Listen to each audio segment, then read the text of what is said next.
ಫೇಸ್ಬುಕ್ಕಲ್ಲಿ ತುಂಬ ಜನ ಏನು ಮಾಡ್ತಾರೆ ವೀಕ್ಲಿ ಪ್ರೋಗ್ರೆಸ್ನ ತುಂಬ ನೆಗ್ಲೆಕ್ಟ್ ಮಾಡ್ತಾರೆ, ಅದನ್ನ ಕಂಪ್ಲೀಟ್ ಮಾಡೋಕ್ಕೆ ಹೋಗಲ್ಲ. ಓಕೆ, ಏನಂದರೆ ಅದರಲ್ಲಿ ಒಂದು ಸಮ್ ಟಾಸ್ಕ್ ಇರ್ತವೆ, ಟಾಸ್ಕ್ನ ಕಂಪ್ಲೀಟ್ ಮಾಡಬೇಕಾಗುತ್ತೆ. ಓಕೆ, ಅದ್ರದ್ದು ಏನು ಅಡ್ವಾಂಟೇಜ್ ಅಂತ ಹೇಳ್ತೀನಿ ನೋಡಿ. ನೀವು ಕಂಪ್ಲೀಟ್ ಮಾಡ್ತಾರೆ ಅದರಿಂದ ಏನು ಅಡ್ವಾಂಟೇಜ್ ಸಿಗುತ್ತೆ ಅಂತ ನಿಮ್ಗೆ ಹೇಳ್ತೀನಿ ನೋಡಿ.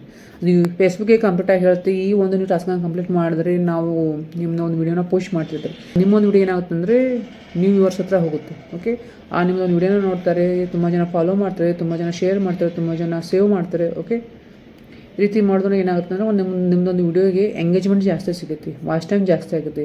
ಇದರಿಂದ ಆಟೋಮೆಟಿಕ್ ಏನಾಗುತ್ತೆ ಅಂದರೆ ಇದೊಂದು ಅರ್ನಿಂಗ್ ಮೇಲೆ, ನಿಮ್ಮದು ಅರ್ನಿಂಗ್ ಮೇಲೆ ಎಫೆಕ್ಟ್ ಆಗುತ್ತೆ.